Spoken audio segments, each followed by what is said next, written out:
Well, hey everyone. We got Jesse here from Aavegotchi. Pretty excited. Exciting project on Polygon.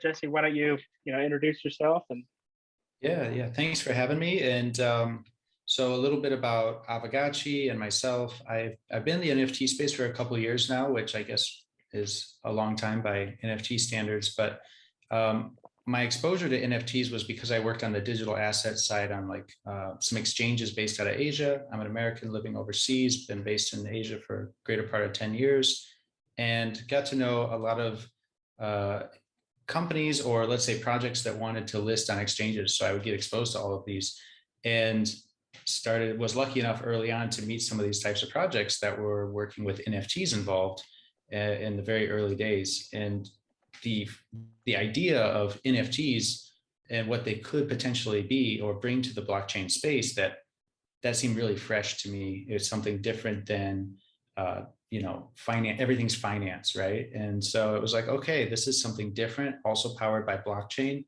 And prior to that, my exposure to things other than ICOs and tokens would have been something like, okay, maybe you could use an NFT for supply chain or something. And I was like, oh, okay, that's pretty dry, but B2B stuff, okay.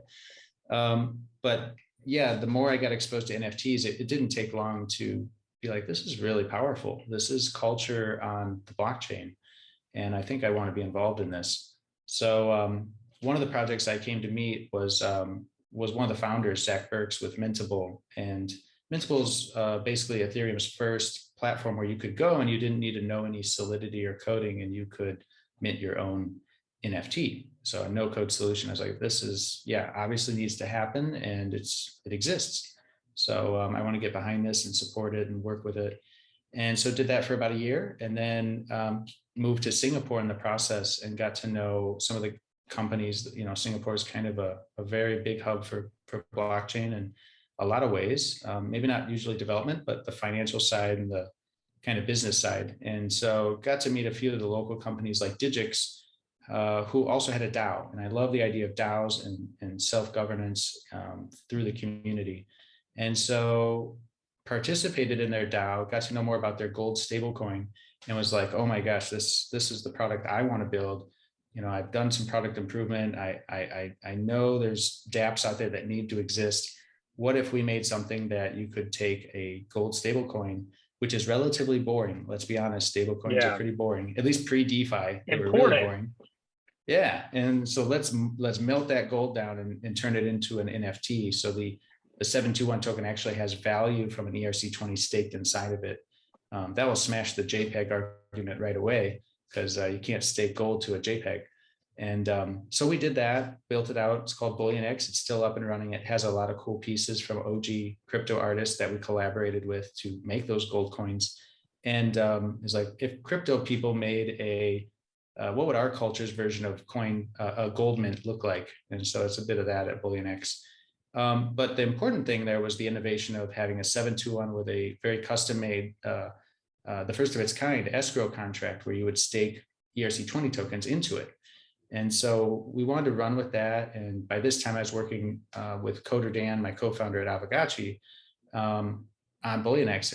And we said, DeFi is blowing up now. This is about a year and a half ago. And this idea of yield generating tokens natively, intuitively, is very powerful. And if you put that inside of a NFT, you basically have a digital piggy bank with a better interest rate than any bank you can find in the world today, by leaps and bounds. So that was the kernel that started Aavegotchi. We did a hackathon that Aave, the DeFi blue chip, they sponsored, and got to know those guys. I think Dan led that, and I think he took second place in that hackathon, built something for Aave called Yield Hero, where you could allocate your yield to anybody on the chain you want, any address, and say, I want to support this person. So it's really cool. Yeah, it's a really cool little dApp, and took second place, got to know the guys, and basically pitched them like, maybe the sequel to BullionX should be Aave themed, and we'd love to use your tokens. What do you think? And like, they were super supportive. Can't say enough good things about their team and how open-minded they are to just like not only open source their code, but be like, yes, please, like we'd love to see NFT projects working with DeFi. So got the support early on in spirit, and no pun there on the Aavegotchi ghost. And then they also even took a stake in our company we formed, Pixelcraft Studios. So people often ask us, how are you related to Aave? And they do have a minority position in Pixelcraft Studios, our core dev team. And so our incentives are aligned, but we are definitely an independent dev studio building out Aavegotchi, which are these cute little ghosts with interest generating tokens staked inside of them. And that was just really the core, the first layer. And since then, we really wanted to build it out in iterations where it became a truly playable NFT. We kind of got obsessed with this idea of a playable NFT that isn't static. It can evolve over time, and much like a Pokemon or something. Like if you put time into it, it changes. But the difference between maybe a CryptoKitty or a lot of the NFTs you see today is that everything has to be 100% on chain. And so every transaction, everything you do that does modify your Aavegotchi's traits is something that affects the metadata in real time on chain because of a transaction that's occurred. And that's a big difference. It even goes all the way through to the visuals. One of the dirty secrets in the NFT space is that there is a risk that a lot of the data you see in the visual representation of your favorite NFTs may disappear someday or change, because it's just the metadata is just a URL pointer, right? Pointing to a URL for a server. It's not on and the that's chain. And there's a lot of technical hurdles. There's a reason it's not on the chain. Like a blockchain is not supposed to be a cloud storage system, in most cases. There are some solutions like Arweave and some of that, but ideally, if you can, it would be great to have everything in the chain that you're minting on. So it's all there in one spot in one smart contract. And so if you notice, the Aavegotchi is this cute pixelated Aavegotchi that's kind of like old school Nintendo. Yeah, the aesthetic is kind of in style right now, but we also chose that because we wanted really lightweight visuals. We're talking like 10 kilobytes or less, so that they could actually be saved inside the smart contract on the Polygon network. So the longevity of our NFT is exactly what you expect, what people assume when they enter this space for the first time. They think these NFTs are tied to the blockchain and live forever. And in some case, it's true, but they may not always have that visual that the human readable version is what's most important, right? So through and through, the Aavegotchi's on chain, the transactions are on chain, the traits are on chain, and they evolve over time on chain. So, and it's governed by a DAO, going full circle back to the DAO. So we basically just looked around the space and said, kind of money Legos, like here are the things that matter to us, like decentralized governance. How cool would it be if there was a game governed by the community? They didn't just own the pieces, but they made decisions and affected it in on-chain ways. And we put that all together. And so Aavegotchi really is this live organism that's iterative and changing all the time, but changing under the influence of the participants in the community. I mean, it started with our Ghost token launching on a bonding curve almost exactly a year ago. We're coming up on the 1-year anniversary. And then the Gotchi showed up in March of this year on the Polygon network. By that time, we'd moved to Polygon, because there's so many on-chain transactions that it really didn't make sense to stay on Ethereum. You have to pet your Aavegotchi, for example. This is a measurement of your interaction with your Aavegotchi, because we wanted to answer that question like, okay, they say a CryptoKitty is a crypto pet, but if a crypto pet sits in my wallet and I only take it out when I want to trade it, is it really a pet? So these kind of questions we looked at and we're like, yeah, how can we measure your daily transactions with your Aavegotchi? And in that way, you actually you're dressing it, you're interacting with it daily and being rewarded for doing so. And maybe you actually get emotionally attached to your Aavegotchi like a real pet. And that would be the ultimate. So these are some of the things that we worked through that I think make Aavegotchi special and different than some of the other projects in the space, which are doing different things and exploring different things. But this is the path we've chosen, is definitely like hardcore on-chain and like decentralize everything. Yeah, that's what's super amazing about the blockchain, is that you can get so creative. Like you can come up with some idea And it's not like, oh, that's impossible. It's like, oh, maybe it is. Or like you see like, I mean, Mhm. DAOs were created and then you're like, well, like maybe our NFT can have a DAO. And so it's amazing to see like when people come up with ideas and you're like, oh, well, that's not relevant to like NFTs. And you're like, well, maybe it is, like, Mhm. kind of like the thing about, Aave and Aavegotchi, one day we may have, probably DeFi and NFTs working together. And it's like, that it's just insane to think about art, finance and art working together, like on a lower level. Like obviously, like there's super rich people that leverage art and finance. But for the Mhm. everyday, I mean, that's what I love about Aave on Polygon. Like initially, when luckily, initially when I was kind of working on Aave, I was like, man, these fees are crazy, and I moved to Polygon, and I was able to use Aave super cheap fees, super great interest rates for like for example, like I could lend $100, take out like a $30 loan. And obviously that's not crazy, but like you can do small loans. Like you can't do $5,000. I mean, it's hard to find loans. And so just being able to like democratize Mhm. small, amazing ways to use finance and also ways to use games. I mean, like the thing about NFTs, and I was checking out the Discord for Aavegotchi. I mean, it's very lots of different options, but like when you buy an NFT, it's not like you're just buying art. You're buying into like a community, and you can build with that Sure. community. Like, and that's the crazy thing about DeFi is that like, I mean, just crypto in general. Like, I can buy an Aavegotchi, and then I could be like, oh, well, what if we did like this marketing campaign, and I could work with the Aavegotchi team or just the community and build that. But like when I buy a Mhm. stock, it's not like I can just call them and be like, hey, I'm going to start this campaign to help you guys, So Right. um, that's You the might crazy. risk they might send you a cease and desist or something even. You don't know. Like, Yeah. uh, yeah, it's so grassroots and retail, like you were saying, like when on the DeFi side, when Aave came over, so we moved over to Polygon in March. One of the reasons we chose Polygon is because we knew we needed that interoperability with Aave because we want you to be able to stake your Aave tokens inside of an Aavegotchi. Initially, they weren't over there yet. We were really one of the first main projects over on Ethereum to have to migrate and move a considerable amount of value across a bridge and incentivize our community to take that risk and learn how to use the bridges. At that time, you had to basically manually update your MetaMask, and it was a bit of a pain, much more relative to now. And anyway, Aave like coming over was a very big deal because like you were just describing, the activity, the user profile was so different than the Ethereum side, where it might be, quote unquote, whales and dolphins.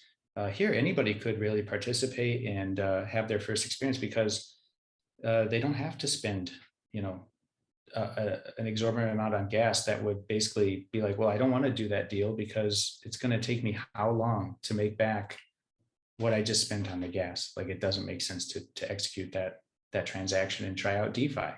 So I think a lot of people have tried out DeFi for the first time on Polygon with the Aave platform and also getting exposed to ideas like staking on the Aavegotchi side. So we do think of ourselves in some way as like we are that at that crossroads with NFTs and DeFi, where we have the bonding curve issuing the tokens, we have single-sided staking, we have liquidity rewards with our partners. So there's like a lot of opportunities for people that have on more than one occasion told me, this is the first time I've tried out staking. Staking seemed intimidating to me, but because I'm in the Discord or because the website's candy coded, I feel like it's like, you know, it's pretty straightforward. It's like a game, and I can get into it and at least take a try, and and Yeah. then they find they like it. Do you want to, it's probably a good time to share your screen and kind of the platform? Yeah, let me pull that up so people can see what we're talking about. So I think you can see the screen now, right? Yep. So if your MetaMask is connected to Polygon, this is what you'll see when you go to Aavegotchi.com. If you don't have a MetaMask at all, you land on a kind of blue landing page, totally different website, landing page with some links. And if you're on the wrong network, I mean, on the Ethereum side, there is some things to do, but mostly this is where you want to be. And the cool thing is, if you go here and you've never been to Polygon before, but you have MetaMask, you just go to Aavegotchi.com and there'll be a blue button with the old Matic logo, and it says connect to Matic. Matic and Polygon are the same thing. Click that, and now, unlike in March, the MetaMask will automatically update, and boom, you'll be here 2 seconds later. So it's like super cool to switch networks now, totally automatic. So what you've got here are reminiscent, it's a reminiscent of kind of an old school Windows 95 is how I think about it. You've got some different, icons here, and this big one in the middle will highlight any major events happening. And right now it's set to just rotate. So we have an ambassadors program for our community. It's really easy to get involved there. If you want to get Ghost, the token, we give you pretty much all the main options that we kind of endorse and have vetted. So the bonding curve is literally where Ghosts are minted and burned every day. We have a not a fixed supply, and it's not a capped supply, but it's a supply that's determined by this bonding curve and the demand for the token, which is really cool because it brings volatility down to a reasonable level. We joke it's a Ghost is almost like a stable coin, but it's really not. It's actually doubled in the last month, but its volatility on a daily rate is much more reined in because it is literally the bonding curve. You're depositing DAI tokens, so it's partially backed by DAI stablecoins, and then lives and dies on this bonding curve. So really, really cool, and very important for the DAO because technically it's a permissionless bonding curve that is run by the DAO. So it's very important. They have ultimate control over that, and it's all on chain. Uniswap, if you're on Ethereum, you got Uniswap. And then if you're on Polygon, the equivalent of that is most people are doing their trading, I'd say the majority are on QuickSwap. So that's really important. And then, of course, we're on Binance and Crypto.com and Kraken. So anyway, that's cool kind of that you guys are on. Cool that you guys are on.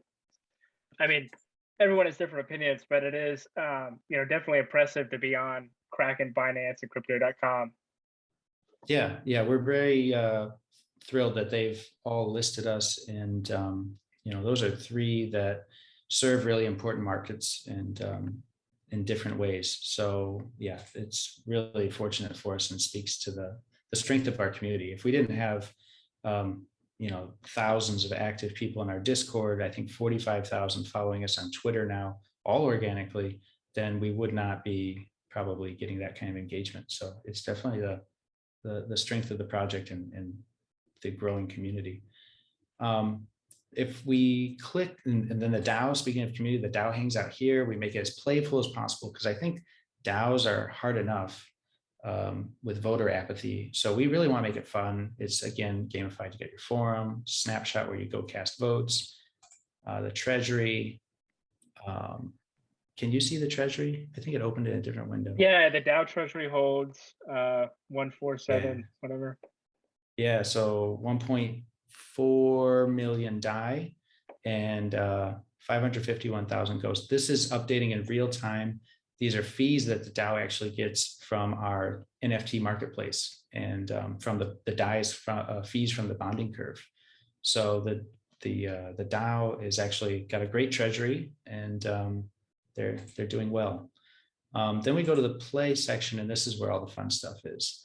We've got the Aavegotchis themselves. I've got a few in this wallet, and yeah, nice. So I got my favorite ones, and I look like I'm overdue to pet them. It says pet me master, so maybe we can do a pet right here on screen because I need to get that done anyway. And right now my kinship score is at 57. After I pet him, his hands go up, and that's going to update to 58. So when you summon an Aavegotchi for the first time, it starts at 50. So I'm not doing a great job, but I'm like par for the course. It goes up and down. If you neglect your Gotchi for 24 hours, it'll drop by 1. And every 12 hours, you can boost it. So if you're hustling and checking in, you can take good care of your Aavegotchi. The other cool thing, because we're 100% on chain, is that our community and anybody has access to all the visuals of these Aavegotchis and can pull them in real time. Like if you change the wearables, if you update your Aavegotchi's look, it'll update when you play these games. So we have all these community built mini games that A, are awesome. You get to plug in your Aavegotchi and play. And B, it actually will run campaigns. Like right now, Whack-A-Raffle is a game that will, if you climb the leaderboard, you will earn experience points for your Aavegotchi. And if you get enough XP, you'll actually level up your Aavegotchi. And so that's really cool. We're going to be doing, actually, I can announce, I think by the time this goes live, we're going to be announcing our first hackathon, like our own hackathon, to encourage more people to build more mini games.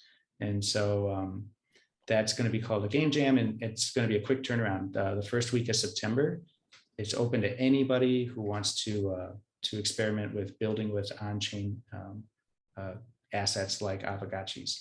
And the cool thing is we have a full-time dev evangelist called Coyote. You can find him in the Discord or on Twitter. And what his whole job is to help guide people and create templates and tutorials on how to build all sorts of cool arcade games using the Aavegotchis. So definitely look out for that. Might want to check it out, and we'll have that up on the website with a big announcement very soon.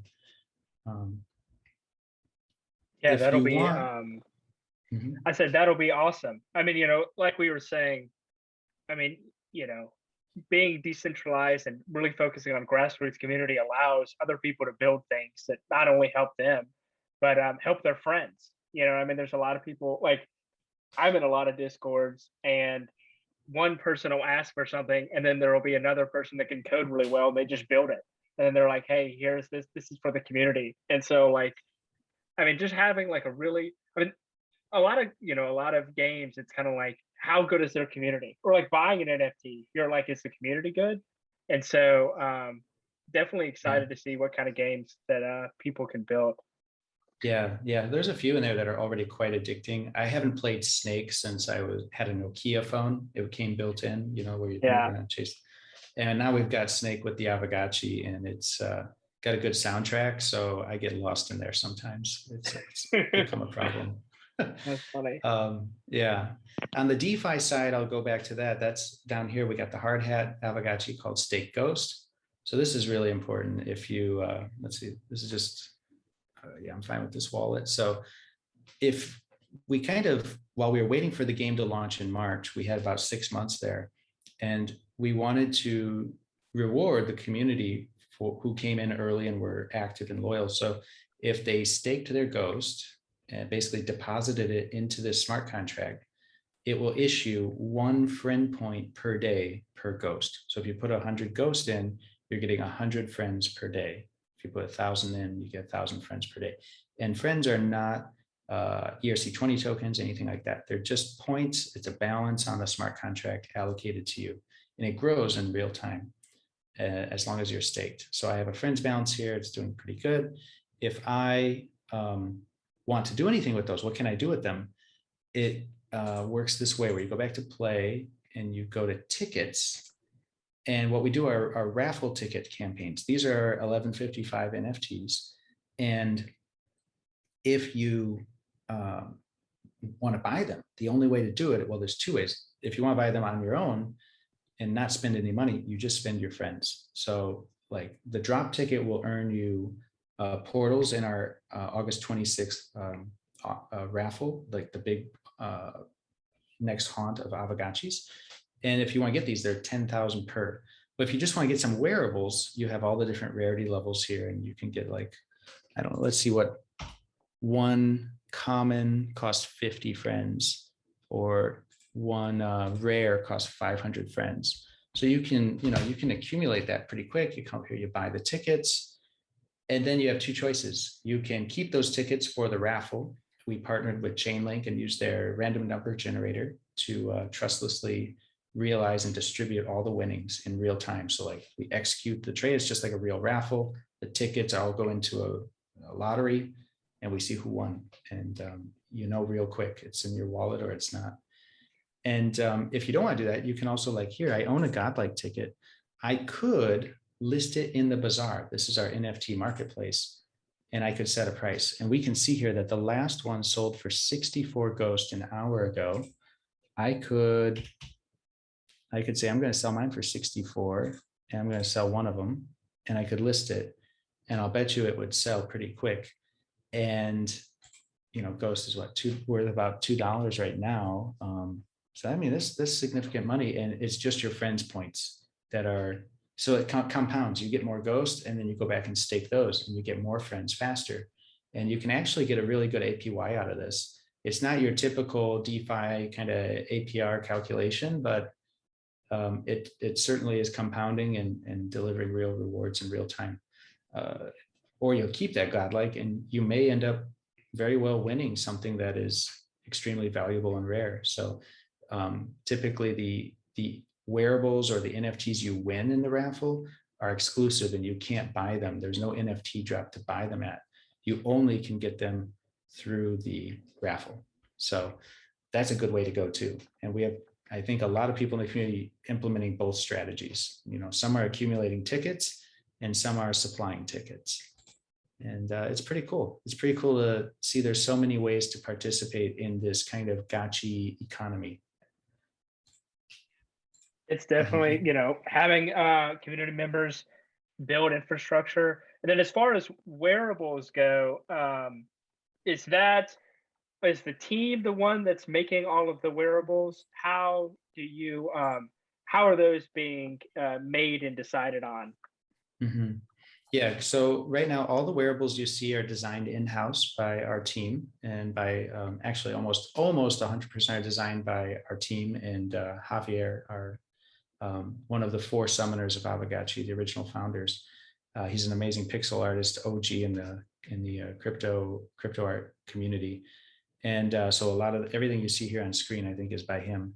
And then we do have an artist channel and an artists group in the Discord, and they've been very active in creating some community-made works that we have distributed at a few different events.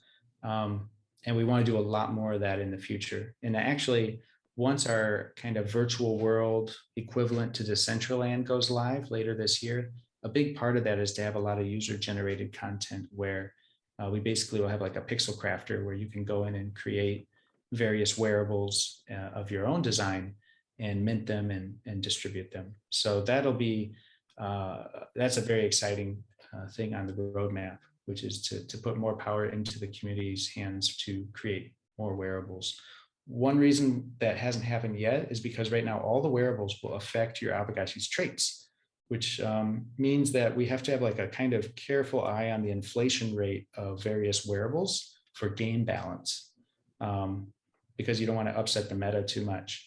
But if, as we get into the virtual world, there'll be more reasons to just have wearables for showing off your personality, because you're interacting in real time with people as your Aavegotchi. And so at that point, it will make more sense to introduce kind of wearables that are just for aesthetics or cosmetic reasons. And that's when it's really easy to not worry so much about inflation and let the community create anything they want, whenever they want. And it'll just be clear which ones are trait boosting for gameplay and which ones are simply the cosmetics and collectibles. All right, cool. Yeah, that definitely makes sense to, control it and limit it, I guess, initially, just so you make sure that it's rolled out. Yeah, because you can see like on this bell curve, the traits your gotchi is born with can be changed by what you equip. So it would nudge these traits along the bell curve, left or right. And to improve your rarity score, your goal is to stay out of the middle, right? Just if you've ever seen the meme. Yeah, the meme is powerful. It's powerful. It's pretty straightforward. So it's good. A super low score, 0, 1, 2, 3 will be on that far left side. And a 98, 99, 100 would be really good as well. But a 50 would just be, detrimental. You don't want to get an Aavegotchi with a 50. I mean, how are you going to meet your friends and have a 50? Who's this guy? Yeah, nobody will, So yeah, it's definitely an important part. In the wearables, it makes it more interesting because it's not like, oh, big number better. It's like, well, like here, my Aavegotchi, this Aavegotchi in particular, its spookiness score is a 17. So it's on the left side of the bell curve. I don't want to equip some spooky glasses that are going to make it more spooky, right? That would move it towards the middle. even if it's a good wearable for somebody else, it's not a good wearable for this particular Aavegotchi. This Aavegotchi would want a really cute wearable that's going to move it, because one side is spooky, the other side of the spectrum is cute. So you want something adorable that's going to move it even further to the outside here. That is genius. So, yeah. I try to explain that to my friends in real life all the time. I'm like, yeah, like that's a good shirt, but it's not a good shirt for you. And that's exactly what this is too. That's it. We're just mimicking real life. It's like you should be able to evolve a bit over time, and something good for you may not be good for me, different body types. That's awesome. So, yep. Yeah, it's one of my favorite things. It's so simple, but it's still it's like not something you see all the time in gaming. So it's a lot of fun. Yeah. So, the big thing coming up is that right now, like here, you can see all these purple portals. These portals are Haunt 1. That means their first generation, they came out in March. There were 10,000 portals. Each portal summons one Aavegotchi, but you can have them open or closed. And I think of them as a pack of cards. A closed one is like an unopened pack. You don't know what's inside. If you open it, it engages the chain link random number generator, and you'll see 10 Aavegotchi, and you can keep one. You can do that anytime you want. If you open it and you don't see any you want, you might just hold on to it, and let's see what's inside the open one. Inside the open one, you can still see the 10 Aavegotchi. So when nobody has chosen, you choose one, the other 9 disappear. So this is kind of how the portals work. It's an important part of the system, and the BRS is the rarity score. So you want that's a 500, that's decent. Anything 500 and above, I consider decent. So there were 10,000 portals, about 7,000 or so have actually summoned their Aavegotchi, and the rest are either open or closed as collectibles, and waiting for their day to find an owner who wants to open them and summon the Gotchi. But you can see the floor on these is quite high. The community, one of the main jobs of the DAO is to control the minting of Aavegotchis. And so recently they voted to have a second issuance of Aavegotchis called Haunt 2. And this will be, you'll distinguish very easily, instead of a purple portal, you're going to see like a teal green portal. And those are all the Haunt 2s. And this is the new generation of Aavegotchis. Now that Aave is natively deployed on Polygon, we have a few new collaterals. There's the wrapped Bitcoin Aavegotchi, the wrapped Ether Aavegotchi, the Polygon Aavegotchi, and new Mythical Eye traits. All of this will be in the Haunt 2 one, and that's coming on August 26 to August 29, the last weekend of this month. And it's going to be, instead of an NFT drop, which can be quite stressful for everybody, it's really like a gas war and whoever gets lucky. We don't want to do that again, because it ends up just upsetting a lot of people that don't need to be upset and should have a fair shot. So instead, we're doing 20% as a raffle of all the portals. If you have those drop tickets we saw earlier, you can get them that way. And if you want to participate in this auction, we're going to do an auction for the other 80% over that 3-day period. And I think that's going to be much more fair and a lot more fun, because we're trying out a bid to earn auction method, which we did a few weeks ago, and the community loved it. It's a lot more fun. And now we're just doing it at a massive scale with 12,000 new portals being released over the weekend. So hopefully the floor we find for these is going to be more reasonable, more accessible, so that new people can have their first chance to get themselves an Aavegotchi, because people are on the outside looking in and they're just like, yeah, that's cool, but like, I don't have $1,000 to get an Aavegotchi right now. So we're definitely of the mind that NFTs are a bit obsessed with, scarcity and numbers, because that's kind of like the most obvious use case of an NFT. But we think it can be more like a true, like our name implies a Tamagotchi, and everybody had a Tamagotchi. And so we want everybody to be able to have an Aavegotchi over time. And the beginning of that is to issue a new Haunt, and we'll see how it goes. But yeah, I think it's going to be a lot of fun. And the reason I call it bid to earn is that the way GBM's team set this up, it's a proprietary system where if I bid 100 Ghost for a portal, and then you come in and you outbid me for that particular portal, you go 150. Well, you commit your capital at the moment it happens in the smart contract. So my 100 gets refunded back to me, but I also get, with that, I immediately get a percentage of what you beat me by. So I literally get paid to lose. And this really, you would be surprised, really takes the edge off when you get outbid. It doesn't hurt quite as bad anymore. And now you have more ammo to go back and bid on maybe a different piece. And so it's a really fun concept, and it gamifies the process, and it makes everybody take it maybe a little less serious. Like it's really an adventure in game theory. It's an adventure in, again, on chain, what you can do, like you were saying earlier, like what can you do with Web3 and being on chain that you can't do in other systems. I would say this bid to earn auction is definitely a great example of that. And yeah, so that's coming up soon. We're pretty excited to see how that goes. Yeah. Wow. Yeah, because I saw that it was going to be a couple days, and I was like, I'm wondering how that's going to work. So I'm glad that we talked, because like reading about it, I would have probably been a little confused since I've never heard about anything like that. So then Yeah. you just bring the money back, and then you can just bid on another one. And then Yeah. so does it all end on the last day, or is it day by day? How does that work? Like as far as each portals go? Right. So all the auctions start at the same moment. This will be on, I think, Thursday, the 26th at 2 p.m. UTC, 10 a.m. Eastern time. And from there, they would all run 72 hours. So it takes you into Sunday. We wanted it to end on a Sunday because the majority of people have the best chance to be there at that key time if they really want to win the NFT, right? And so there is something called like hammer time or stoppage time, if you make the soccer reference. And it's basically like, if I come in the last 20 minutes of the auction, I think it's 20 minutes, and you're holding the top bid, but I jump in the last 20 minutes, then there's an extension of another 20 minutes beyond the original stopping time. So you can't, this helps with like bots. Bots can't just swoop in the last second of the auction and steal NFTs. There's a stoppage time, an extension, and then everybody has a chance to come back in and outbid you again. And so we did this wearables kind of trial run with about 7 different wearables last month. And it was a huge success. Like I was saying, everybody had a lot of fun. And one of the most fun things is the cheapest item is the coffee mug. We got a Aavegotchi coffee wearable.